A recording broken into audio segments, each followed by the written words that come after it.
Hi there, how are you today? Hey, I'm doing fantastic. How are you today? I'm pretty good. Trying to stay warm. It's kind of cold out today. Huh? I hear you. It was kind of hard getting here off the highway, so just definitely glad to be here and enjoy this tour. Oh, that's awesome. I'm glad you made it, actually.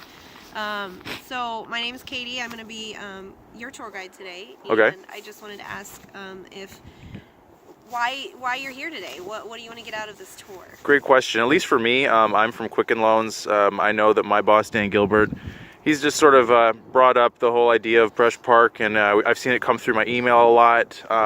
Read through the emails, not as detailed, so I figured, coming out here, seeing the actual tour itself would be beneficial to me. Wow, that's really awesome that you have that connection, that you've already heard about it. Maybe some of you haven't, so I'll give a little rundown of what's going on here in Brush Park. First, before we start, I want to say we will be just standing here. We're not going to be walking too much. I know it's snowy and icy, so I want to keep anyone from falling or anything. We will be standing for about 15 minutes though, so if you do need a chair or something, or need to go into the car, just let me know and we'll accommodate you guys. Sounds good, thank you. Awesome. Alright, so to get started, where are we? We're in Brush Park Historic District. We're right outside of Detroit. Detroit is actually going to be this way over here. That's downtown Detroit, actually. Oh yeah, okay. I didn't realize how close we were. Yeah, we're really close actually. About 15 minutes walking distance, which is not bad at all. You can see the Tiger Stadium and a lot of the big buildings downtown. It's really a neat location. And right now we're actually standing on Alfred Street, which is kind of the middle, almost the middle of Brush Park. If you kind of look at it, it is a little bit bare right now. You can see it behind me. Yeah, I mean, it's just like these 3-4 houses total just on this one strip. Yeah, so if you can imagine, actually, back in its heyday, when Brush Park was really the place to be back in the 1870s, 1880s, this street was lined with these mansions, these Victorian mansions, which is it's hard to imagine today, but if you can, just for the purposes of this tour, that would be awesome. You can see some of them still standing today. They are vacant, except for the one down in the corner over here. It has been revitalized already. Okay. We'll talk a little bit about that one a little bit later, actually. Okay. But just kind of keep that in mind as we talk. This place is really special and important because in its heyday, in the 1860s, 1870s, this is where Detroit's elite lived. This is where the wealthy families lived. This was the place to be because it was so close to downtown Detroit. It was easy for them to get to. Sure. But then in the by the 1960s, this place was completely vacant. And up until about a few years ago, completely vacant. Nobody wanted to be here, that kind of thing. And it's since proved that is a prime location for neighborhood revitalization and redevelopment. Sweet. Which we'll get to later. First, I want to give you a little bit of a history, just a brief history of the area. Like I said, this is Alfred Street, lined with mansions. In the 1850s, it was the idea of Edmund Brush, who decided to develop this place as an upscale neighborhood for Detroit's elite. He could see the potential and the necessity for it. So he's the one that started it all. By the 1870s, 1880s, this place was actually kind of nicknamed the little Paris of the Midwest. So you can imagine that this place was pretty grand and elegant. Really important place to be. Okay. And some of the wealthy families that lived here, one was a lumber baron who was very wealthy and well known.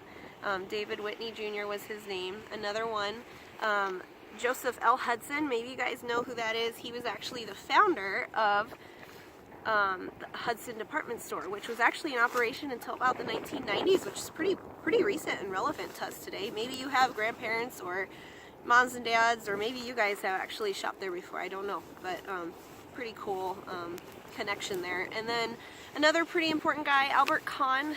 He was actually one of the architects that helped build a lot of these mansions, and then he eventually built his own house here as well and wanted to live here.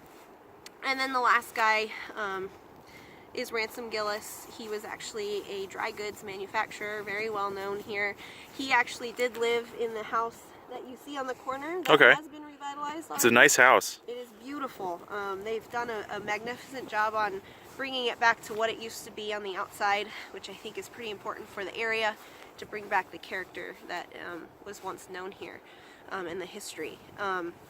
So those are some of the wealthy people that used to live here, but by the turn of the 19th century, something was actually invented during that time that actually kind of initiated the downfall of this area. Can anybody think of maybe what that might be? Well, when I think of Guesses? Detroit, I think of cars. I think of like Ford and your Yeah. GMs, everyone. Exactly, actually. The automobile was developed in early 1900s, and because of this, a lot of the wealthy had no need to live so close to downtown. So a lot of other neighborhoods that were farther away became more desirable. So they all decided to move out and live in places such as Indian Village, which Okay. is a little bit farther away from downtown. So because of that, all the wealthy just decided to move out, left a lot of these houses vacant, but as they were vacant, the working class actually found use for these. The houses were turned into apartment complexes, Okay. or you would call like rooming houses, because they couldn't afford one big mansion for one family. So that's kind of what changed the entire feeling, atmosphere of this area, because now it wasn't the wealthy, it was the working class, and it was, you know, it was busy, and there were a lot of people down here now, a lot of overcrowding. During the Great Depression, also there was the race riots of 1943 that actually happened right here on this street. A lot of that also kind of made this place,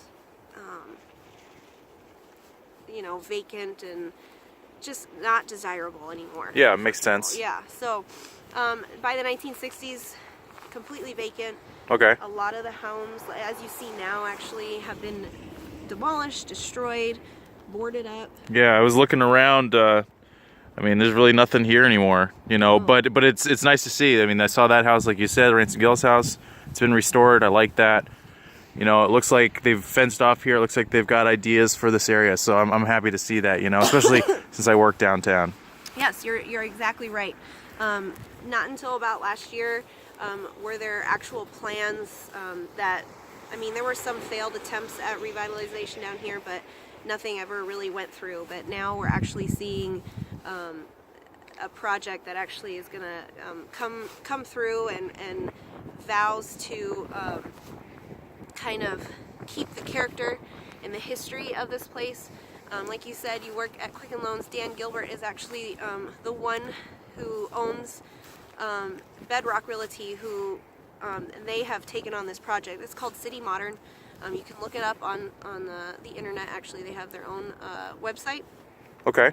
and you can see what they're actually wanting to do with this place, and have already kind of started. If you look around, you can see some, you know, you see fences and things going up.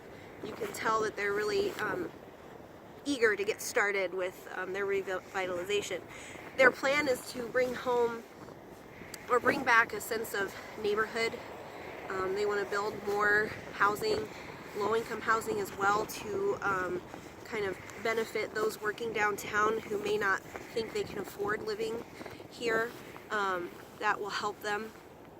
And then so they have townhomes and apartment complexes. They also want to bring in shopping and restaurants. Nice.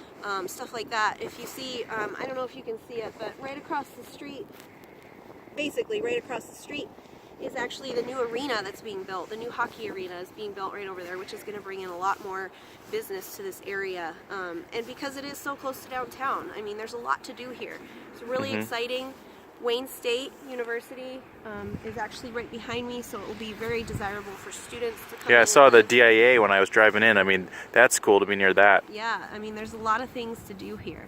A lot of things to see, to do, and I really hope you guys come back and see the progress that is made, and even in 6 months to see what kind of happens to the place. And I really want to thank you guys for coming out and seeing me today, and seeing a little bit of Detroit's history. Thank you so much. I really had a great time. Thank you.